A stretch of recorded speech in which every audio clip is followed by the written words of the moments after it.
I've been, as you know, loving nature and so forth before we begin our talk about First Kings. My friend Stephen Kratz is an amazing naturalist and an artist. Look what he did. I mean, he captured 4 dragonflies. You see, he has a little net, and he captures them, grabs them. The poor little guy, he's got this little. He's holding one leg. That's how he's holding in this position. And you just see that this blue, and just the marvel of that, the eyes on that thing, and then this black one, and then over here this beautiful green one, and just to see the pattern and the design there. And this may be my favorite. I've never seen one of these with this color. You see, isn't that rich and wonderful? It's orange. It's kind of an orange butterfly, dragonfly.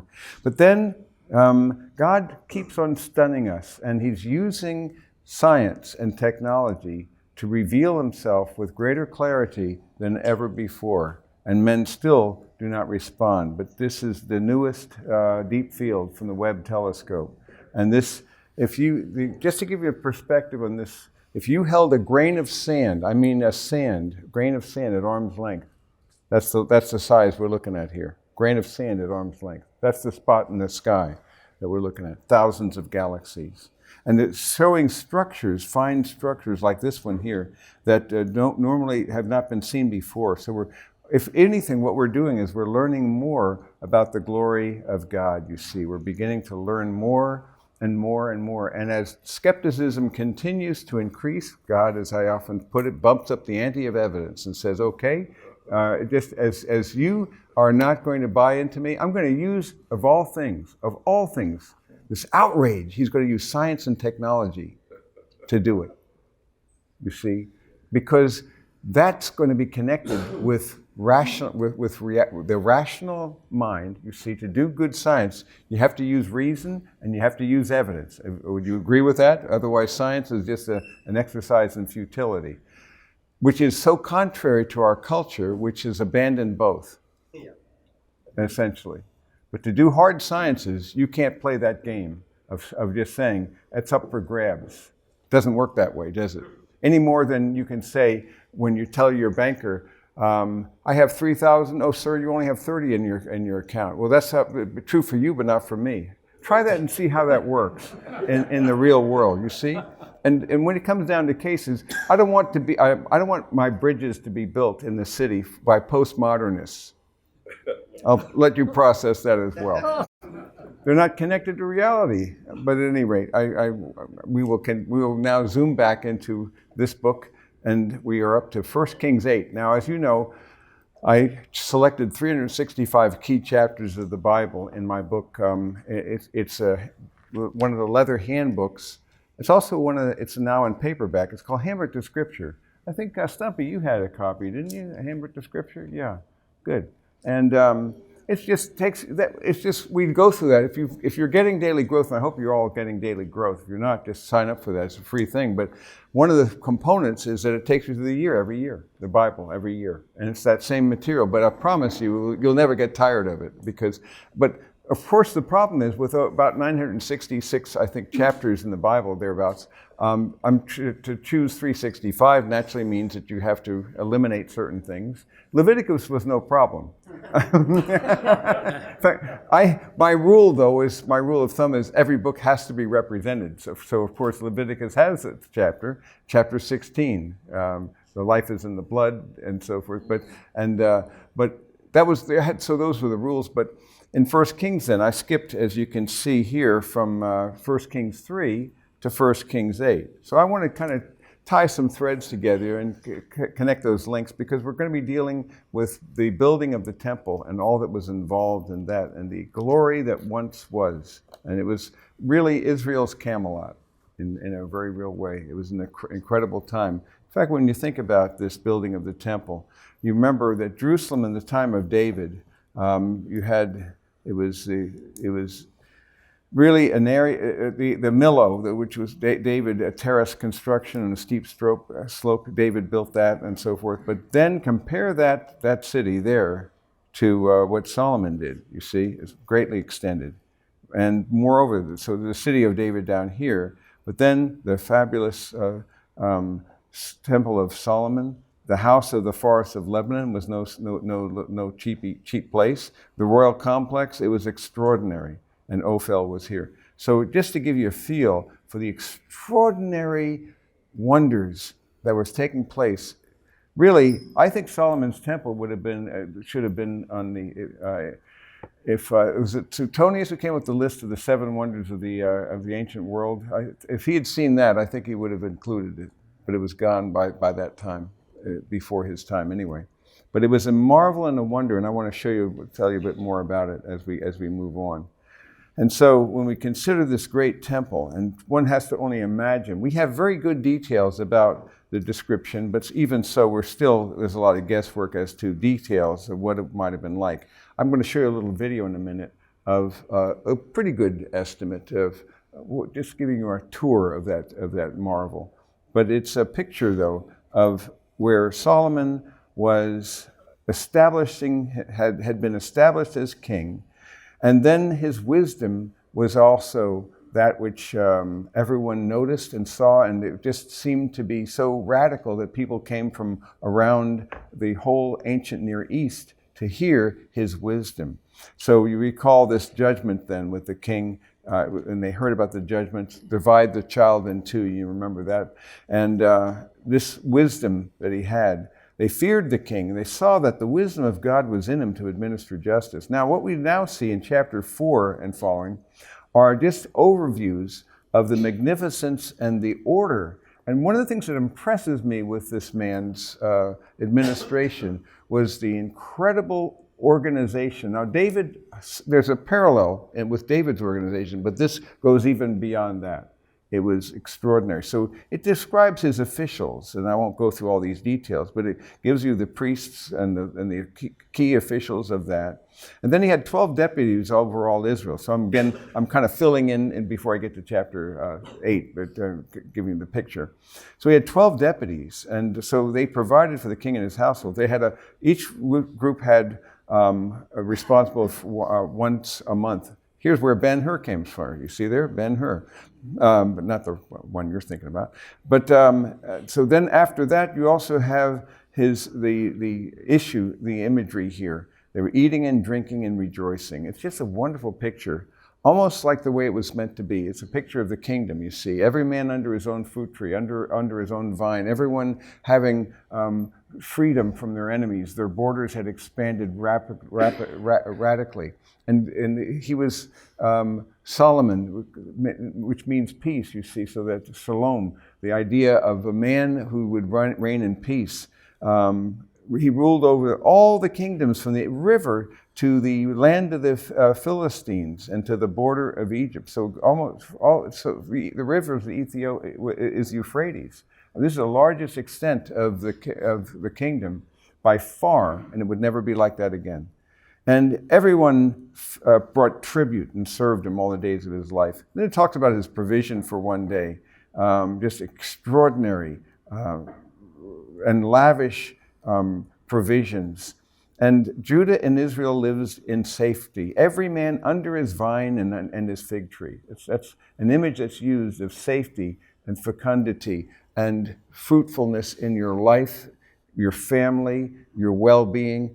And God wanted to bless his people with great well-being. If you'll only obey me, he says, it would be so for you. And this was a period where gives us a hint of what it was meant to be like. Although that Camelot would not last very long, as Camelots are wont to do. So the reality is that it just gives us the realization of the vastness of his power. 40,000 stalls of horses, and all these things were provided.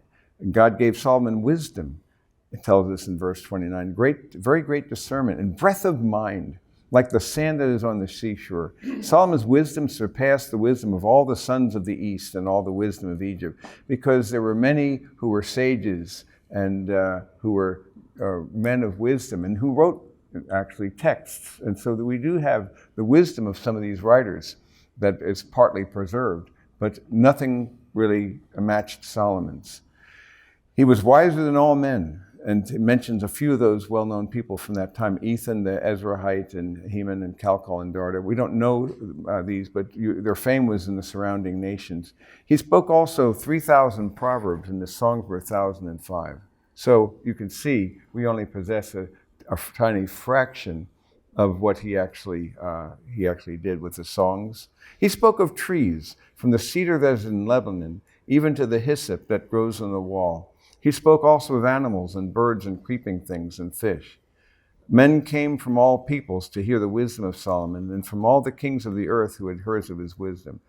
Now, as a lover of God's natural beauty, I resonate with that he'd speak of animals and fish and birds and so forth, because that's what I love in the Museum of Beauty, as you well know. It's just something that I'm totally fascinated with, and the idea of seeing this glory of God. So, like for example, in my Museum of Beauty, this is an example of why I'm going to have an eye room.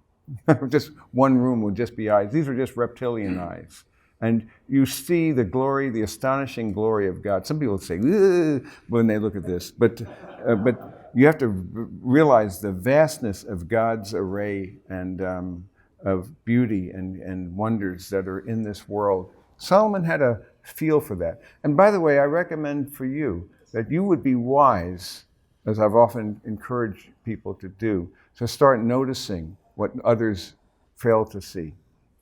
Notice the works of God and you're immersed in them, you're surrounded by them. Even here, as you just walked along here from the parking lot to here, there were wonders to behold that most don't even pay attention to see. If you can only train your eye to see that, as I said before, nature is a force multiplier that enhances your worship of God because it reveals a mind that so transcends your own that you can't even begin to imagine what it would be like to understand his mind, which, by the way, gives us perspective on our problems. Because if you can't understand the smallest thing in nature, for example, a cell, no one can understand that. The more you look at it, the more astonishing it becomes. Everything studied, whether it's the microcosm, the midicosm, the macro, all reveals the glory of God.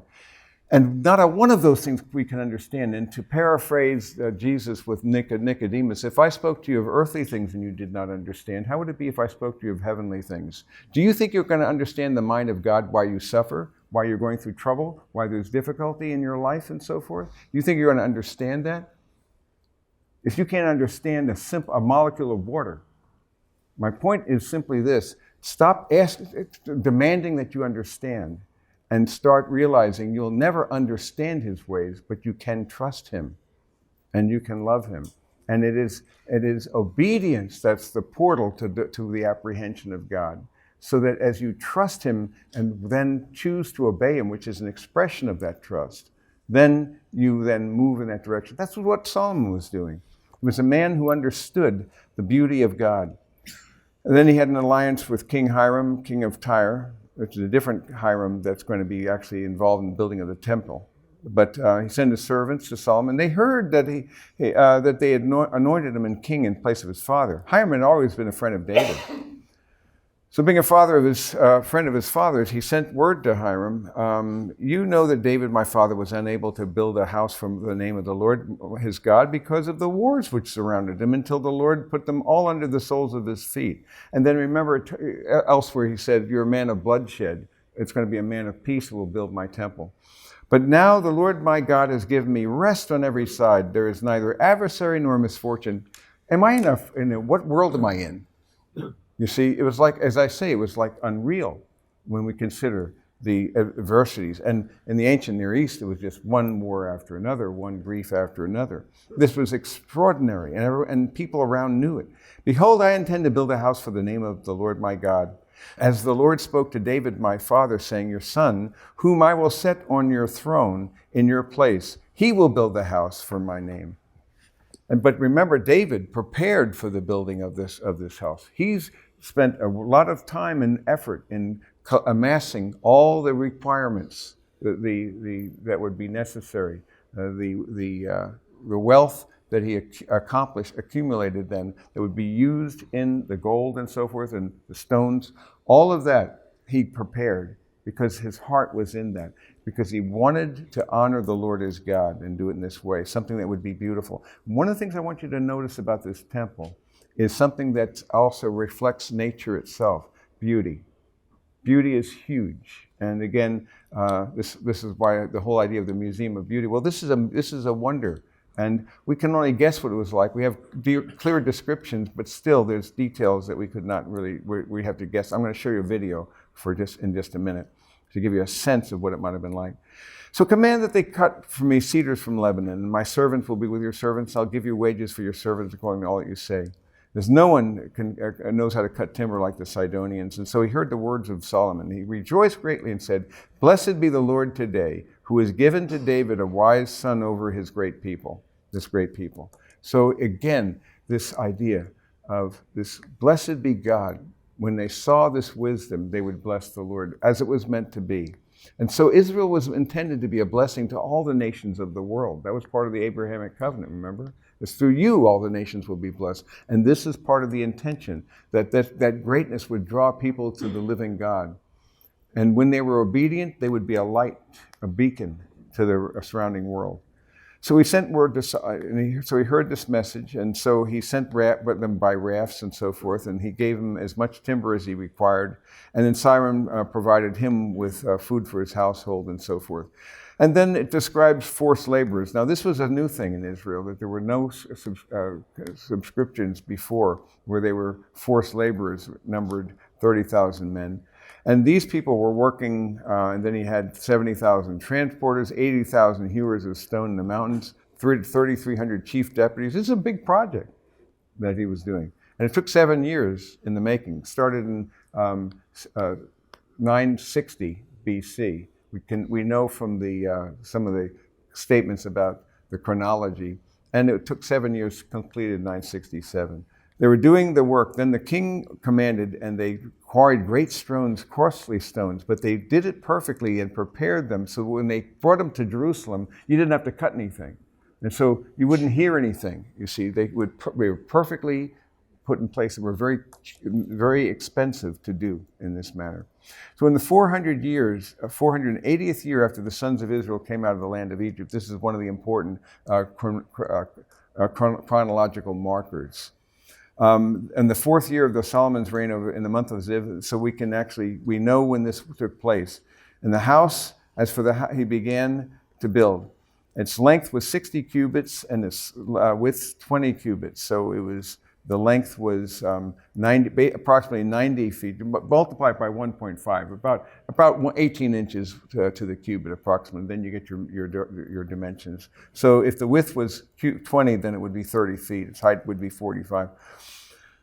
The porch in front of the nave of the house was 20 and so forth. Then it gives details about this, the windows and artistic frames against the wall. But we have to guess what that might have been like. Against the wall of the house, he built stories encompassing the walls of the house. And he made side chambers all around and describes the details of that as well. And again, we're not going to go into details, but it describes it enough to where we can have a fair idea and the guessworks, but it was a glory and a marvel and a wonder. And the word came concerning this house which you are building. The Lord spoke to Solomon, if you will walk in my statutes and execute my ordinances and keep all my commandments by walking in them, then I will carry out my word with you, which I spoke with David your father. I will dwell among the sons of Israel and will not forsake my people Israel. That's God's response. You're doing it well. If you continue to walk in obedience, because I'm more impressed with that than I am with this house. I didn't ask for a house. Remember when David wanted to build my house? But he says, it's a good thing that you wanted this. But what I really want is obedience from the heart. I want your heart. I don't want just your perfunctory actions. I want you to love me, to know me, and to trust me, and to become, and then to follow in my ways, because then you will have well-being. And in a theocratic covenant nation, that was a unique situation. It's the only theocratic covenant nation that existed. And so in that context then, the context of blessings would be provided with obedience. So in that context, the fruit of the vine really was a part of the blessings, you see. So that actually, if you obey, you will be blessed. Your borders will expand. Your enemies will be defeated. You will have the earlier and the latter rains, and so forth. You won't have these diseases, and so forth. But if you disobey, then there will be consequences, and the curses would also be described. The problem that people have today is they think that God's in the same plan. The blessings plan. That's the prosperity gospel, where you name it and claim it and frame it. You believe, you confess and you possess. Confess it and possess it. Blab it and grab it. This crazy notion that God's going to be bound to your desires as long as you do what you're called to do in terms of naming it and so forth. I don't want to have a negative confession. Crazy stuff like that. And no, in this age, it is not the fruit of the vine, it's the fruit of the Spirit that's a result of the blessings of God, you see. And there's no guarantee of material prosperity for obedience to Jesus. In fact, if anything, we're told that we'll be persecuted, that we'll have adversity. The lifestyle of Jesus and the apostles wasn't all that great, if you look back on it. And they were dependent upon the living God. But my point is, it's the spiritual blessings that we are now called to have. And whether God gives you, but my God is sufficient to provide for all your needs in Christ Jesus. We know that. But at the same time, your heart should be more in Him and not on the things that He allows you to have for a short season of life, but you never owned a darn thing, did you? You owned nothing, never did. Your name may be on a title deed, but you don't own it. It'll be given to someone else. So you have it for the briefest of times. And so you enjoy what God has given you, but don't make that the source of your identity. Your identity must be Him, and that this is the true knowledge, that you obey and know Me, that you are privileged to know the living God. So this is the mandate. I will dwell. And so He built the house and finished it, and then he overlaid it with boards of cedar, and it was a rich thing. All the details about the inner sanctuary, and then how everything was carved. And so it describes things that were not necessary. That, for example, cedar, carved in the shape of gourds and open flowers. You see, beauty was there. It was not just something functional. We're not talking about Bauhaus architecture here, you see. We're talking about something beautiful and elegant. He prepared an inner sanctuary of the house, where the Ark of the Covenant would be. And when that Ark of the Covenant came, it describes in the account in Chronicles, the parallel which we'll get to, the overwhelming glory of the Shekinah, the Shekinah of God indwelled the place, and they were overwhelmed. So it was a sign of God's pleasure. And so everything was huge in comparison with the tabernacle. And so it was overlaid with gold, and they made these 2 cherubim of olive wood, each 10 cubits high, and describes the details of them as well. You get an idea of what it might have been like, just a general idea from this image I'll show you in just a minute. And then he carved all the walls of the house and so forth, and details about the palm trees, the cherubim. And so there were beauty and there was form and function. Again, cherubim, palm trees, open flowers, overlaid them with gold. And all of these things were done. And then his palace was no small place either. It took him 13 years to build that palace. 100 cubits, it was actually bigger than the temple. But it was paneled with cedar, and it was extraordinary. This was, again, artistic frames and so forth. I wonder what it would have been like. We don't really have an idea, but I promise you, if you had gone in there, you would have been pretty well, you would have been breathless, I think, because that's the excellence. And so it's almost, as I see it, a physical manifestation of the wisdom, the chokhmah that he had, that it would be manifested in elegance and in beauty and goodness. Like great music and great art should be a reflection of the greatness of the one who made it, the one who inspires that. So the greatest music is inspired by the worship of the living God, and the greatest art and so forth as well. So it should be. In other words, we shouldn't settle for junk. And just, there's been this mindset here, almost an iconoclastic mindset that's associated with evangelicalism, that you don't want to have a church look too good. And they've been very successful in making that happen. There are very, very few churches that really look very good. But that's another matter. of stone cut, according to that. His Hyruens work in the temple. Now, he brought Hiram, and this is not the king, but he was a widow's son, but he was a worker in bronze. And he was filled with wisdom and understanding. Just like the builders of the tabernacle, it said that they had a spirit of chokhmah, of wisdom, of skill, and of understanding. And so this man also was a man who was critical and apparently oversaw the building of this. He fashioned the 2 pillars of bronze, 18 cubits the height of one, and the line of 12 cubits measured the circumference, 2 capitals of molten bronze to set on the top of the pillars.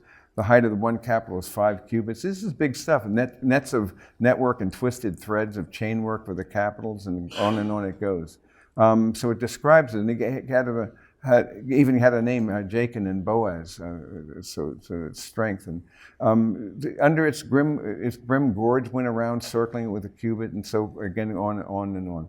More and more details about the border and the frames and the wreaths and so forth. But it was an impressive, and then wheels that they had as well, these axles and these engravings on the top of the stand, these castings. So let me just give you an idea of what this was like to give, because we're not going to read all this, because we're actually going now to chapter 8 where the ark is brought into the temple, and that's where I want to go. But let me just give you a picture of the temple for a moment, and then we'll just then go from there. And it came to pass in the 480th year, after the children of Israel were come out of the land of Egypt, in the 4th year of Solomon's reign over Israel, that he began to build the house of the Lord. And the house which King Solomon built for the Lord, the length thereof was 80 cubits, and the breadth thereof 20 cubits, and the height thereof 30 cubits. And the porch before the temple of the house, 20 cubits was the length thereof, according to the breadth of the house, and 10 cubits was the breadth thereof before the house. And for the house he made windows of narrow lights. And against the wall of the house he built chambers round about, 5 cubits high, and they rested on the house with timber of cedar. The nethermost chamber was 5 cubits broad, and the middle was 6 cubits broad, and the third was 7 cubits broad. For without in the wall of the house he made narrowed rests round about, that the beams should not be fastened in the walls of the house. The door for the middle chamber was in the right side of the house, and they went up with winding stairs into the middle chamber, and out of the middle into the third. And the house, that is, the temple before it, was 40 cubits long. And the oracle in the forepart was 20 cubits in length, and 20 cubits in breadth, and 20 cubits in the height thereof. And within the oracle he made 2 cherubims of olive tree, each 10 cubits high. And he set the cherubims within the inner house, and they stretched forth the wings of the cherubims, so that the wing of the one touched the one wall, and the wing of the other cherub touched the other wall, and their wings touched one another in the midst of the house. And he carved all the walls of the house round about with carved figures of cherubims, and palm trees and open flowers, within and without. And the whole house he overlaid with gold, until he had finished all the house. And for the entering of the oracle he made doors of olive tree. The lintel and side posts were a 5th part of the wall. So also made he for the door of the temple posts of olive tree, a 4th part of the wall. And the 2 doors were of fir tree. The 2 leaves of the one door were folding, and the 2 leaves of the other door were folding. And he carved thereon cherubims and palm trees and open flowers, and covered them with gold fitted upon the carved work. And Solomon made all the vessels that pertained unto the house of the Lord, the altar of gold, and the table of gold, whereupon the showbread was. And the candlesticks of pure gold, 5 on the right side, and 5 on the left, before the oracle, with the flowers and the lamps, and the tongs of gold. And he set up the pillars in the porch of the temple, and he set up the right pillar, and called the name thereof Jachin. And he set up the left pillar, and called the name thereof Boaz. And upon the top of the pillars was lily work. So was the work of the pillars finished. And he made a molten sea, 10 cubits from the one brim to the other. It was round all about, and his height was 5 cubits, and a line of 30 cubits did compass it round about. It stood upon 12 oxen. 3 looking toward the north, and 3 looking toward the west, and 3 looking toward the south, and 3 looking toward the east. And the sea was set above upon them, and all their hinder parts were inward. And it was an handbreadth thick, and the brim thereof was wrought like the brim of a cup, with flowers of lilies. It contained 2,000 baths. And he made 10 bases of brass. 4 cubits was the length of one base, and 4 cubits the breadth thereof, and 3 cubits the height of it. And on the borders that were between the ledges were lions, oxen, and cherubims.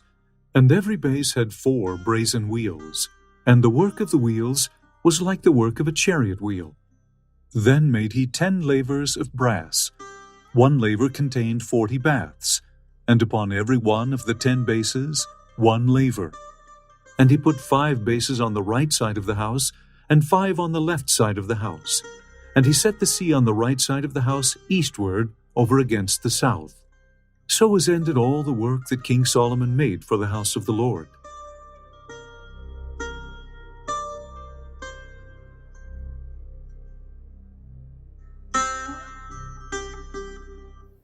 Thought you'd like to see that. Wasn't that helpful? Just gives you a picture. And again, it's guesswork. We don't really know what it was like.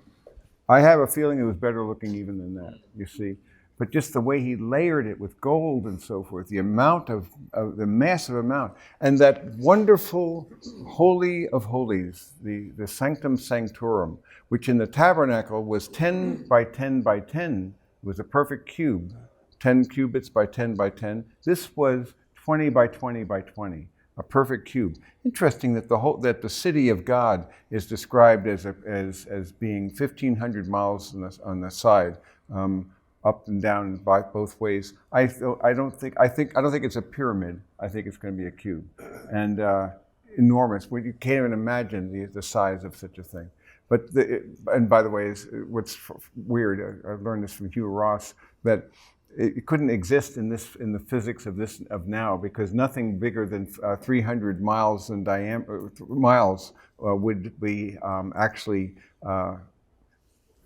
able to avoid having a spherical shape because of the gravity that would pull it in. So once you hit about 300 miles, no longer like Deimos and Phobos, they look like potatoes, the small moons, regular moons. When it gets 300 miles in diameter, it's then a sphere, more basically a sphere, because of the gravity. So how can you have a thing that's 1,500 miles on the side?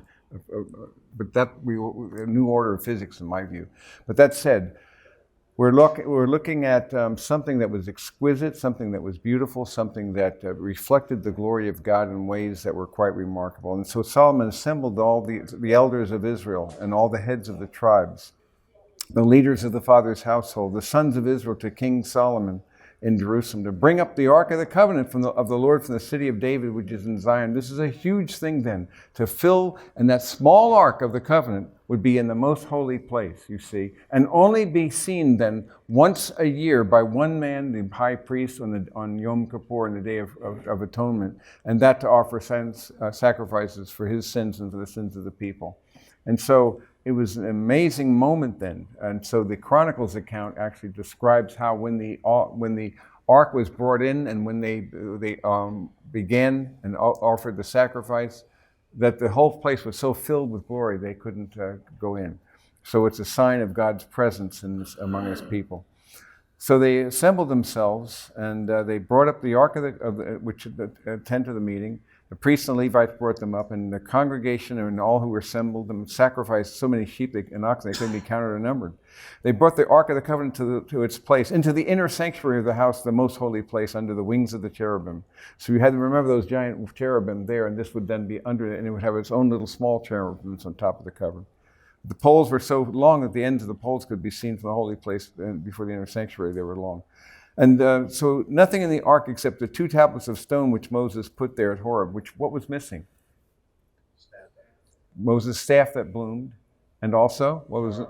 There was a jar of manna, a pot of manna that was miraculously preserved. They disappeared, but the important thing is that the law was there. And so the holiness of God then And so then they had the mercy seat, and they put the blood on top of the mercy seat, protecting between them and the holiness of God. It's an amazing portrait.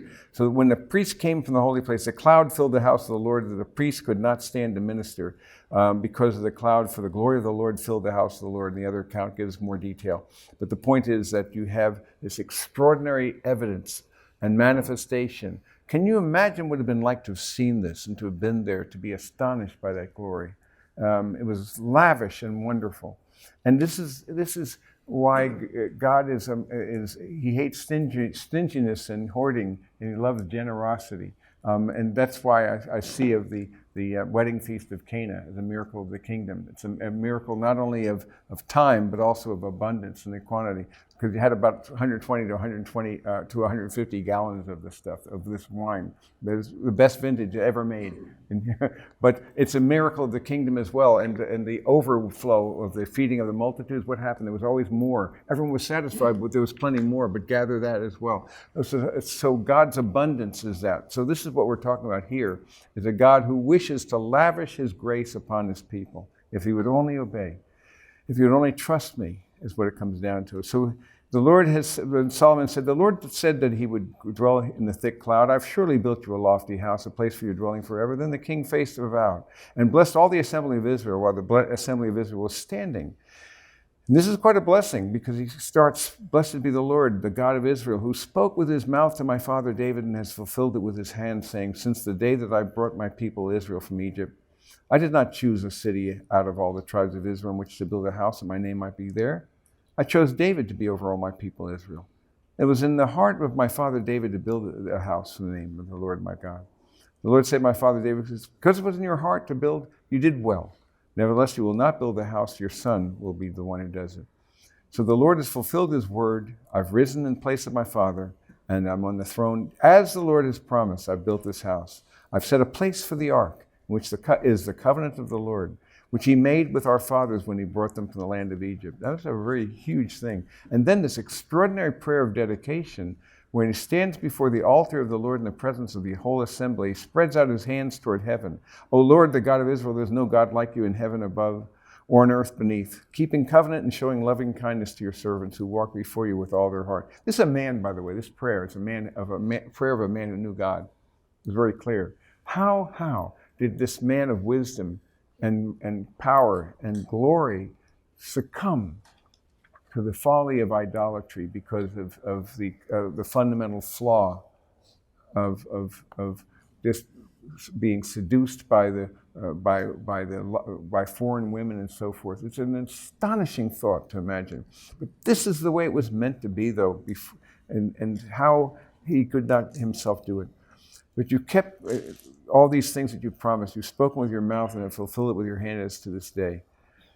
Therefore, the Lord, the God of Israel, keep with your servant David, my father, that which you have promised him, saying, you shall not lack a man to sit in the throne of Israel. If only your sons take heed to their way to walk before me as you have walked.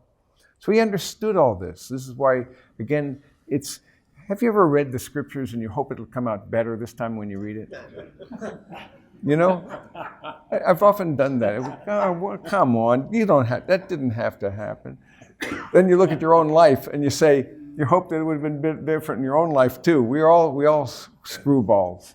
And God's patience becomes manifest. The more we foul up, the more amazed we should be at the grace and patience of the living God, shouldn't we? It's amazing. But still, he wants you to live a life of excellence, a life of diligence, of prudence, of skill, of wisdom, of discipline, but also of beauty. Because you see, he wants you to live a life that expresses his beauty in your thoughts, your words, and your deeds, your relationships, the way you work with people, the way you serve them, and so forth. So there's something that you bring and you create value in this world. So because to obey God is to pursue a life of fruitfulness and faithfulness and fecundity. He wants us to multiply in that way. Doesn't mean there won't be pain in this world. We know that. But at the same time, there's great glory in all things. And that even the pain will glorify the living God and be part of our glory as well. You shall not lack a man to sit in the throne if they just keep on emphasizing, take heed to walk the way before me. So he himself is speaking about that very warning that he himself later did not follow. Therefore, O God of Israel, let your word, I pray, be confirmed, which you have spoken to your servant, my father David. But will God indeed dwell on the earth? Behold, heaven and the highest heaven cannot contain you. How much less this house which I have built? It's a very important insight. Yet have regard to the prayer of your servant, to his supplication. Listen to the cry and the prayer your servant prays. That your eyes may be open toward this house, to listen to the prayer which I'm praying, to listen to the supplication, to hear in your dwelling. Hear and forgive.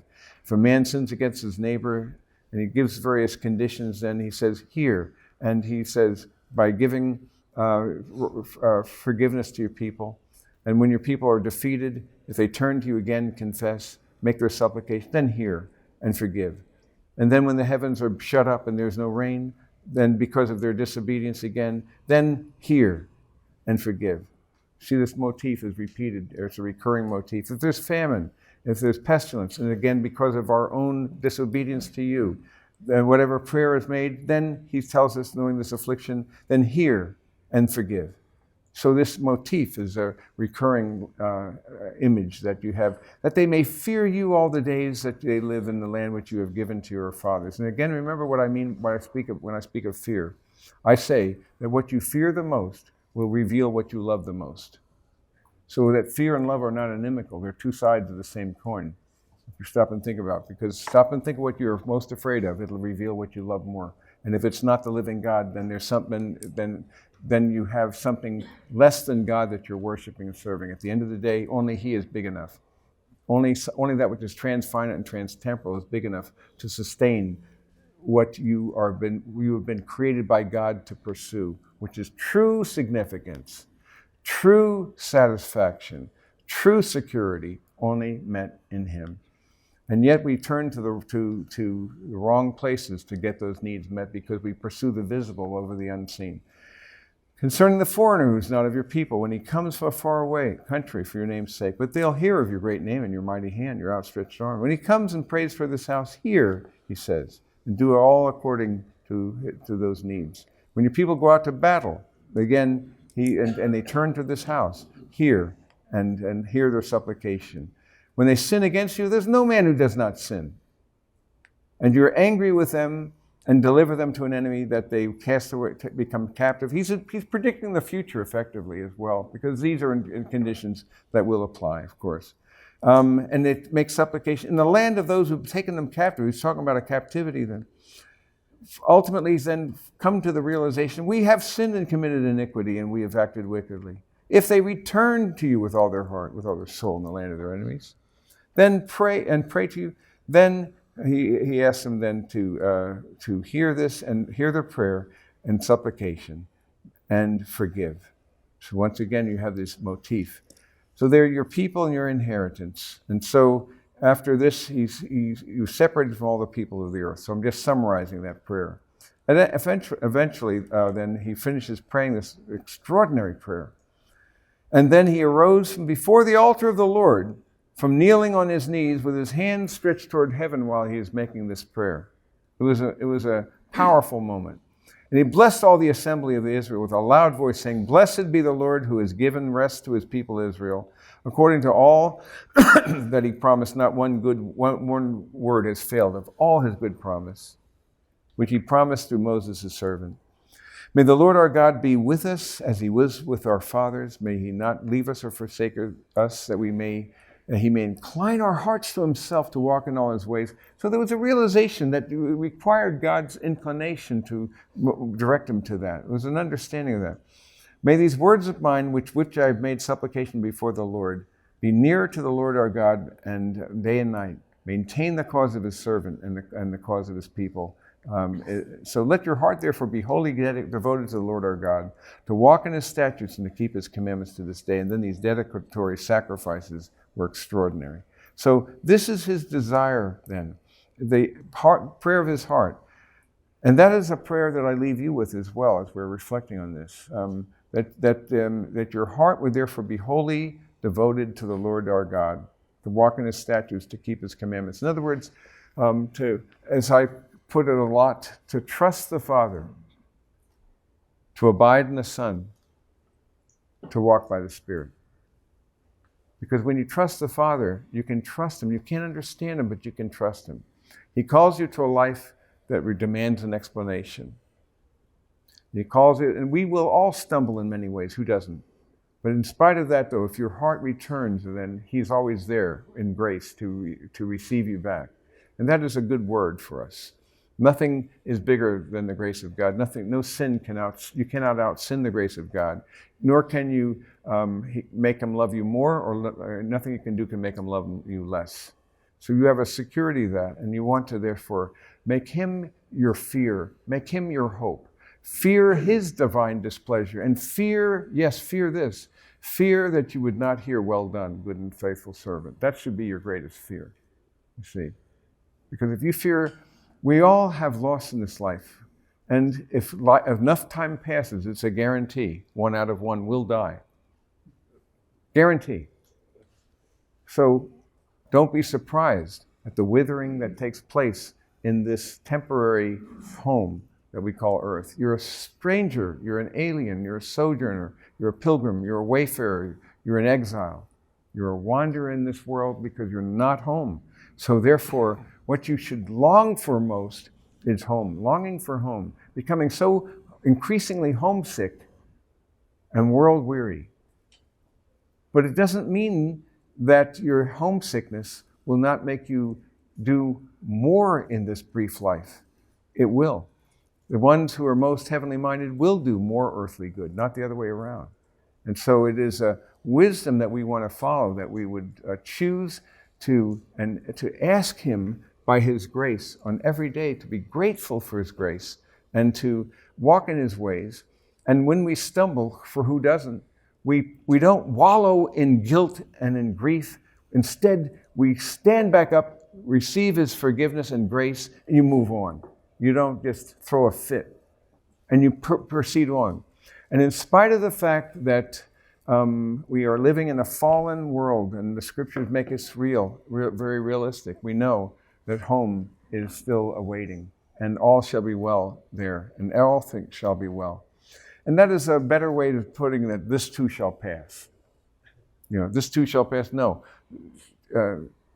Julian of Norwich, in her revelations of divine love, all shall be well, and all shall be well, and all manner of things shall be well. Any questions? Yes. Leonard. If we were reading through this and you got to verse 27, what struck me about that is... In this chapter, verse 27? Yeah. Okay, let's go back there. Okay, chapter 8, verse 27. Okay, let's get it. Here we are. Will God indeed dwell on the earth? Yes. Right. He had just spent 7 years and tens of thousands of laborers, and how wealth and material to build this temple, and then his prayer of dedication to the temple. But I know, God, you are not going to dwell here on earth. So his prayer is, again, hear our prayers and forgive. So even though he's built this beautiful edifice, what he really is asking for is God's forgiveness. Yes. God's grace, His forgiveness, and our return to Him. The sadness of this is the brutal realism that we will succumb and we will need forgiveness. But isn't that not true? But at the same time, especially when we consider the blessings of the new covenant and how much more we possess in Christ than they knew then, we have such radical wealth that we choose to live like paupers usually, even though we are wealthy. It's an astonishment. So one of the things, but forgiveness, but grace, remember as well gratitude. Choose the way of worship, and the way you worship God is by being grateful. A grateful heart is a sacrifice of praise that gives thanks to His name. And so that is a good thing too. So you thank Him for His forgiveness, you move on, and you want to move into a life of gratitude.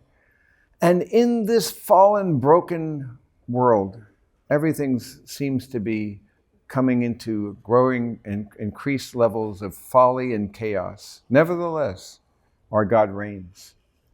And ultimately, we pray for the coming of the King, and when he will reign on earth as he is in heaven. So when we pray the Lord's Prayer, on earth as it is in heaven, we're asking for his coming. Yes. Last question. Last question.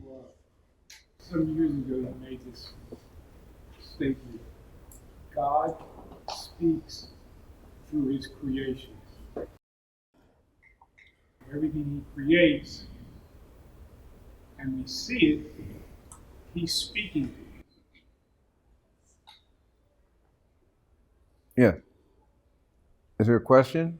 No, I was just It's a statement. Well, it's a good statement, though, but that kind of brings us back to where I began. Yes. How did I begin? With beauty. Yes. See, I began with beauty, and this temple's about beauty, isn't it? And God's about beauty because he's the wellspring of beauty. So when you think about God as the wellspring of all that is beautiful, all that is good, all that is true, when you realize, as I sometimes put it, that beauty is the link between heaven and earth in a certain way, insofar as it connects mystery. It connects mystery with goodness and truth. It's a powerful way of seeing it. So I want you to realize we're lavished by beauty outside. Any leaf would have been more amazing than anything we could. We can't retro-engineer nature with any skill compared to what the nature it is as well. The more you learn about it. So revel in that. Be grateful to that. Thank him for the sound of the birds. Did you notice? Did you notice the sounds, the smells, the beauty? It's around us, and we choose not to see.